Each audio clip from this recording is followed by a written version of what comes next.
ভালো মানুষ হওয়ার চেষ্টা করতে হবে সমাজে। আমরা যেন সমাজে ভালো মানুষ হই, সমাজের মানুষরা যেন বলে আমরা ভালো। সবাই ডাক্তার হবে না, সবাই ইঞ্জিনিয়ার হবে না, সবাই উকিল হবে না, সবাই ব্যারিস্টার হবে না, সবাই জাজ হবে না, কিন্তু ভালো মানুষ হওয়ার চেষ্টা করতে হবে সমাজে। আমরা যেন সমাজে ভালো মানুষ হই, সমাজের মানুষরা যেন বলে আমরা ভালো। এই দেশ যেন ভাবে আমাদের দেশ উপকৃত হয়, এই ঠাকুরগাঁও উপকৃত হয়, এটা আমাদের মাথায় থাকতে হবে। প্রথম চিন্তা থাকতে হবে আমি একজন ভালো মানুষ হব, এটা নিয়ে আমরা সবাই প্রথমে কাজ করব। তারপরে মেধার তালিকায় তো কেউ ডাক্তার হবেন, কেউ ইঞ্জিনিয়ার হবেন, কেউ জাজ হবেন, কেউ ব্যারিস্টার হবেন, কেউ আপনার ডিসি হবেন, কেউ এসপি হবেন। এটা তো আল্লাহ যার দিকে মেধা দিচ্ছে যে যেভাবে চর্চা করে হবে। কিন্তু ভালো মানুষ, আমরা গত 16 বছর একটা জিনিস দেখেছি যে ভালো মানুষের কত অভাব ছিল আমাদের দেশে। গত 5ই আগস্ট 4ই আগস্ট আমরা দেখেছি আমাদের ছোট বাচ্চাটাকে একটা পুলিশ অফিসার গুলি করে মারছেন, হেলিকপ্টার থেকে একটা বাচ্চা জামাদার আছে তাই গুলি করে মারা হচ্ছে। তাহলে আমি তো ভালো মানুষ না, আমি বিজনেস করতে পারি, আমি আরো কিছু করে আসতে পারি, তাহলে আমি ভালো মানুষের পরিচয় দিলাম না তো। আমার বোনেরা যখন রাস্তায় মিছিল করছিল, আমার বোনটাকে গুলি করে মারা হয়েছে। শুধুমাত্র কি?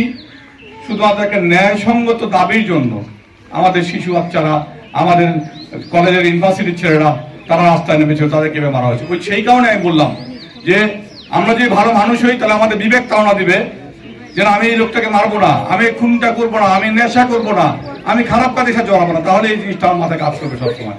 তো আমি সবার কাছে আবার খুব সুন্দর এই প্রতিষ্ঠানে, বিশেষ করে যারা শিক্ষকবৃন্দ আছেন, এইখানে যারা কমিটির যারা আছেন, আমি সকলকে ধন্যবাদ জানাই।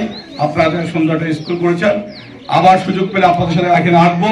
আমাদেরকে দিয়ে যদি কখনো আপনাদের কোনো সহযোগিতা লাগে আপনারা আমাকে বলবেন, আমরা আপনাদের পাশে থাকবো। আমার বড় ভাইরা আছে, দুই একজনকে করে দিয়েছে, দুঃখ করে বলতাম যে ঠাকুরগাঁয়ের সন্তানেরা সেই চিনি বন্দরে যায় পড়ালেখা করতে হয়, ওখানে হোস্টেল নিয়ে থাকতে হয়। আমাদের ঠাকুরগাঁয়ে এত ভালো ভালো শিক্ষক আছে, আমাদের ঠাকুরগাঁয়ে একটা ভালো স্কুল তৈরি হয় না কেন? স্কুল তৈরি করতে গেলে যে জিনিসটা আমার কাছে যেটা মনে হয়েছে, আমি এখন তো একটা স্কুলের সাথে জড়িত আছি, যে নিবেদিত মানুষ, সমাজে একেবারে নিবেদিত কাজ করার মানুষ ছাড়া স্কুল করা সম্ভব না। শুধু ব্যবসার চিন্তা করে যারা স্কুল করবেন, সেই স্কুল কখনো ভালো শিক্ষা প্রতিষ্ঠান হতে পারবে না।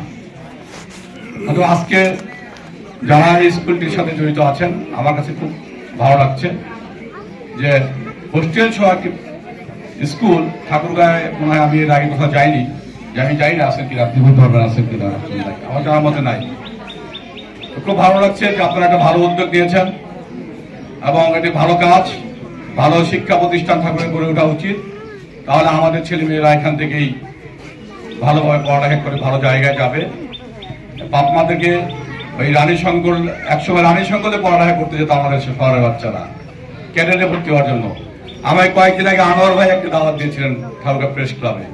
আমি ওখানে গিয়ে জানলাম যে উনার ওখান থেকে প্রায় 20 জনের মতো ছেলে মেয়ে ক্যাডেটে চান্স পেয়েছে বিভিন্ন বছরে। অত্যন্ত ভালো লাগে যখন এই কথাগুলো শুনি, কোনো শিক্ষা প্রতিষ্ঠান ঠাকুর এইভাবে কাজ করছে। তো আমি আশা করবো যারা এটা দায়িত্বে আছেন, আপনারা আগামী দিনে আরো সফল হবেন, সফলতার সাথে কাজ করবেন, ন্যায়ের সাথে থাকবেন, ন্যায়ের সাথে কাজ করবেন এবং বাচ্চাদেরকে মানুষ করার জন্য আপনারা যা যা করা প্রয়োজন তাই করবেন।